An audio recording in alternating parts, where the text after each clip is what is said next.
For weeks now, when asked about the best deck in Marvel's Snap, there has been one answer. Thanos, the Mad Titan, has, after a recent buff and the release of several cards that complement him incredibly well, dominated Marvel Snap in multiple forms. The one that most people have come to associate with being the best deck is the teched out version of Thanos, the version of Thanos that plays almost as a Serra-less Serra control deck. With three of the most common and relevant tech cards in the game, Cosmo, Shang-Chi, and Enchantress, there are also the inclusions of Mobius, Mobius, and Red Guardian that allow this deck to have answers to everything.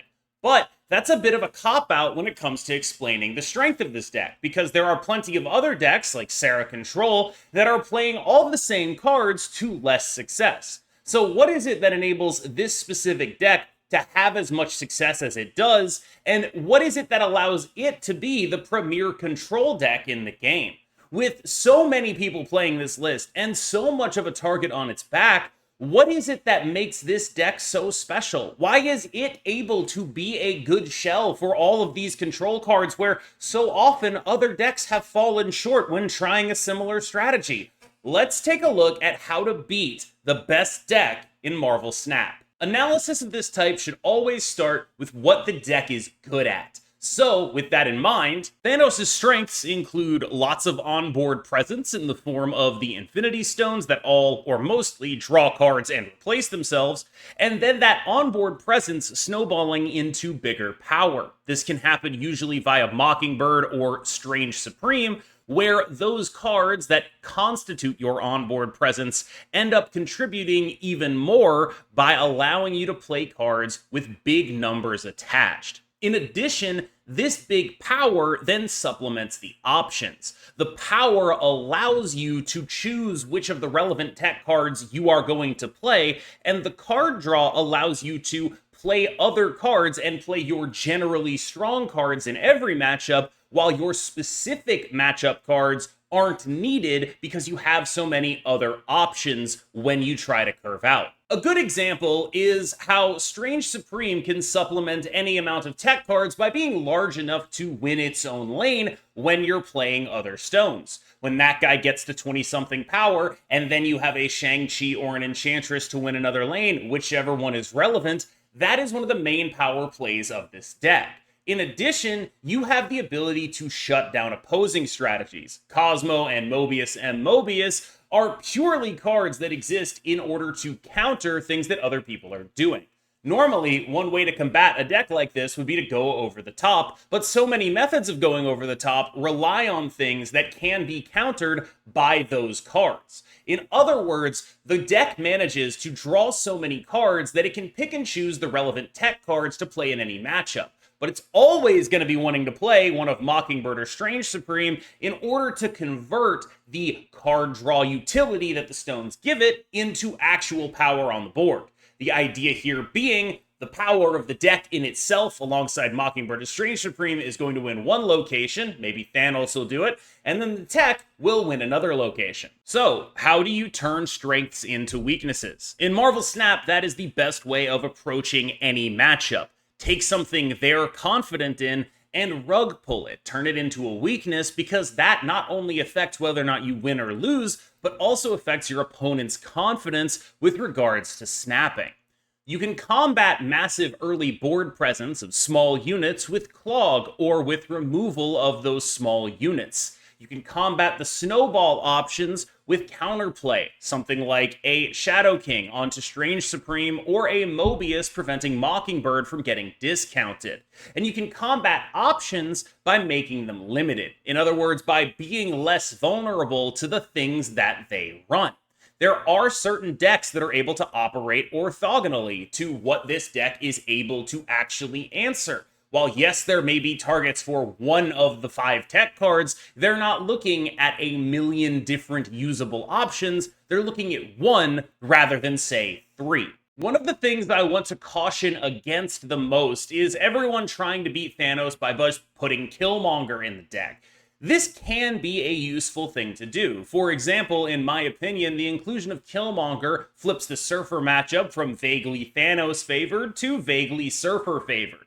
However, in order to justify that, you already have to have a proactive game plan that is benefiting from what you're trying to do here. In the Surfer lists, Killmonger is great because it takes the Thanos player off balance and allows the massive point potential that you already get to bring to bear thanks to cards like Galacta and Brood and Captain Carter to take over the game. This is not a card that is actually as relevant as you might think in beating Strange Supreme Thanos, in large part because Strange Supreme himself removes some of the utility of this card in the matchup. Against the ongoing Thanos deck, which we'll talk about a little bit later, Killmonger is much better. That deck relies on using the stones in a different way. It wants them to stay on the board. But in this list, you don't really count on the stones so much as you count on them feeding Strange Supreme. So Killmonger is rarely going to be killing more than 3 things if they have a Strange Supreme. Obviously, if you put yourself in a situation where that is not the case, and you draw your Killmonger, and they don't draw their Strange Supreme, and they don't draw their Mockingbird, and they're counting on the points from the stones, that can be a better situation, but this deck is much less prone to actually counting on those points compared to the ongoing build. Speaking of the ongoing build of Thanos, it is actually one of the best ways of countering this deck. It is basically doing the same thing, but bigger. It is a little bit frustrating that the ongoing build of Thanos is one of the best ways of countering the other build of Thanos. The reason this is true, however, is that while this build of Thanos, the tech build, is sort of cannibalistic of its resources, the ongoing build is synergistic with them. While the tech build of Thanos eats its stones alive, the ongoing build uses them to trigger Ant-Man, to trigger Dazzler, to trigger Goliath, to trigger Blue Marvel, to trigger Spectrum, and more. This means that all of those together add up into more points than the Thanos tech build is able to actually handle. They're doing the same thing, but while Thanos is cannibalizing its stones with Strange Supreme, the Thanos ongoing build is using them to help all of its cards at the same time. Now, this does come at a massive matchup cost, though.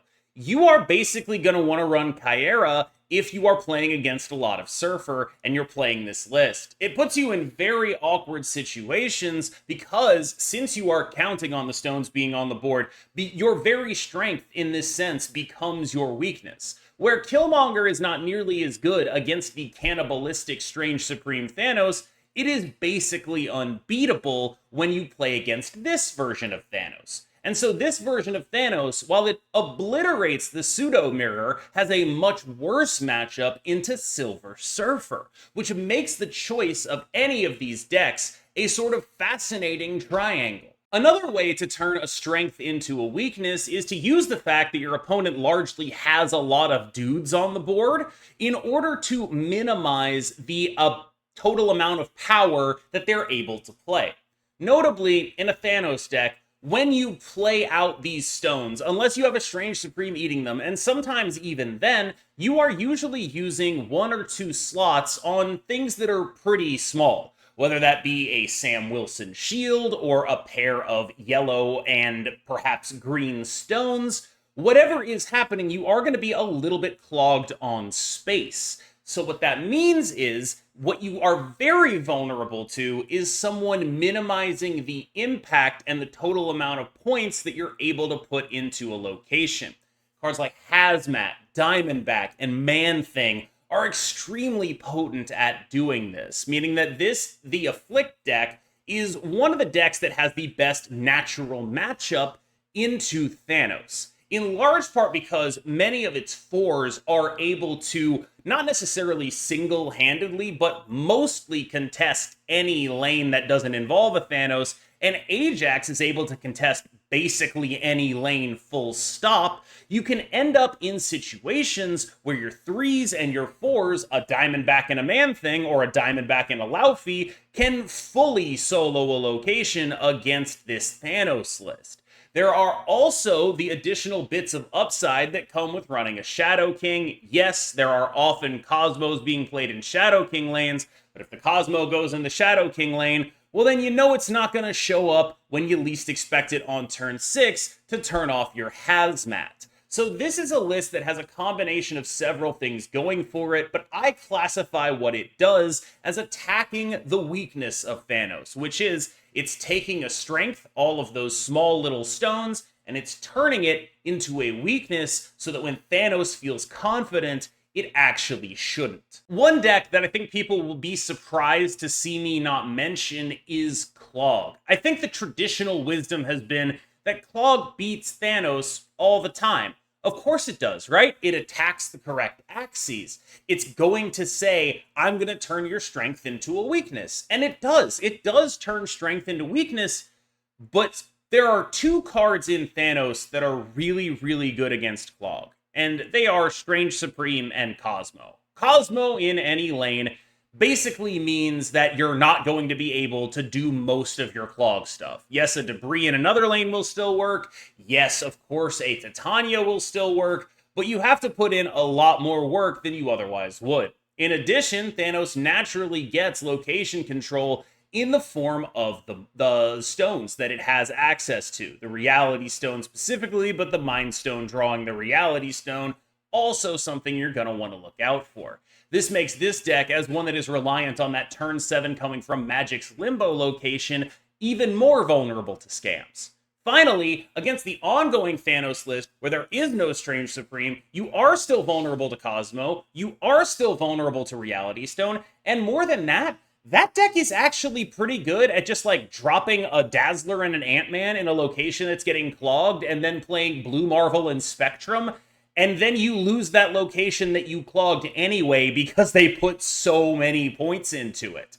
What I'm saying is, Clog is not a deck that has a bad matchup against Thanos by any means, but I do think that at this point, against both of the Thanos lists, it's actually pretty far from being a meaningful counter because it opens itself up to similar things that Thanos is actually able to do. It opens itself up to things like Strange Supreme, eating those things and unclogging the lane. It opens itself up to, oh, I went for a Titania Goblin play and they Cosmo'd that lane. It opens itself up to, oh, I really needed this turn 7 and they Reality Stoned me.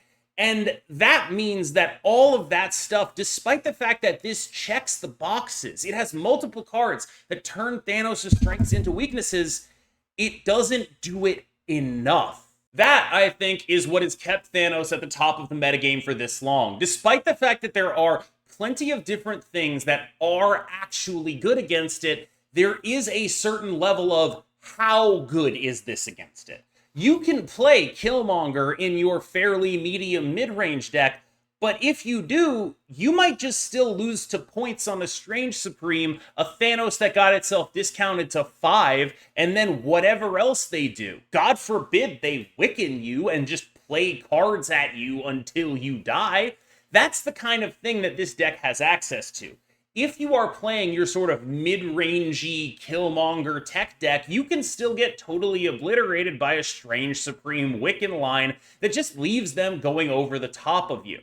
The Killmonger and sort of several question marks underpants gnomes strategy works pretty well against ongoing Thanos, which is even more frustrating because ongoing Thanos is probably the best counter to the actual commonly played Thanos deck. Ongoing Thanos absolutely dominates that matchup. I'm going to throw a word at you that you might not know because you don't watch sports. It mosses them. It just absolutely mosses them. It's just bigger and stronger and better, and it goes up there and it gets that ball, and there's nothing you can do about it. Ongoing Thanos crushes this matchup. However, it gets crushed in turn by people teching for this matchup incorrectly, a la randomly running Killmonger everywhere. Surfer, of course, with the inclusion of Killmonger, is one of the few decks that is actually able to compete both on points and have good interactive tools alongside it. But then you start thinking, okay, what about all these people running Shadow King to flip the Surfer matchup back to them? The largest point I want to make here is a lot of people chalk up the popularity and power of Thanos to a lack of creativity amongst the player base. A lack of willingness to just take risks and go out there and figure out what they're going to do. But I don't really think it's that. I think it's just that this is a very hard deck to actually beat. If I were to give you any real advice, I think both the Afflict deck and the Killmonger Surfer deck are going to do you well in this matchup. It's far from unbeatable, and it's far from unlosable, but both of those matchups should be favored into whatever Thanos deck you run into. The more they are an ongoing deck, the more favored you are, I personally believe, especially with Killmonger in your list. But the interesting thing is, if you're trying to brew something to beat this deck, it kind of just has this baseline level of power that is very hard for you to deal with. Okay, you answered the stones with a Killmonger. I Wickened you, I played a Thanos, I played some other big guys. You spent all your time dealing with my stones, I just played stuff when I had more energy than you, I win. Then there's the ability to go over the top, like Mr. Negative. It's very hard to be a Mr. Negative player when you run into Thanos a lot, because at any point they can flip your snap on you with a Mobius M. Mobius. If you are able to pull it off, you are going to be in a good spot. But basically every Thanos deck at this point is packing a Mobius, which means it's very hard for you to snap as a Mr. Negative player. So what else can we use to go over the top? We can try Discard, but Discard has some problems with Cosmo and some problems with Mobius that make it not nearly the guaranteed win that you want. What most people have landed on is trying Move Bounce, which at least has the ability to just not care about any of this stuff, go as far over the top as you want, and because you're throwing priority, really only be vulnerable to a really good Cosmo guess. That is, I think, a big reason why Move Bounce even comes close to making sense right now. A deck that fills up its locations a lot, pretty vulnerable to a dagger deck, a deck with fundamental caps on the amount of power it can output, pretty vulnerable to a giant human torch. This is also why Sage has been so popular, because it can allow a deck to, like Move Bounce, to just randomly win a game against a certain specific setup. Like, a Sage is going to be really good against a 3-stone Mockingbird lane, for example, or even a 3-stone Thanos lane if they don't have the other stones. That kind of stuff is what people are trying to do to counter Thanos right now. But so far, none of it has worked. What are your best thoughts on countering Thanos? I'll be commentating the Marvel Snap Golden Gauntlet on Saturday, and I'm really interested to see if we end up in the Thanos wasteland or if people are able to bring something that meaningfully counters it. I tend to think that of the popular decks, ongoing Thanos, Afflict, and Surfer can all build themselves into positive matchups against it. However, I don't know if that's enough to knock it off its perch. What do you think? As always, I've been KMBest, you've been phenomenal, and I will see you in the next one.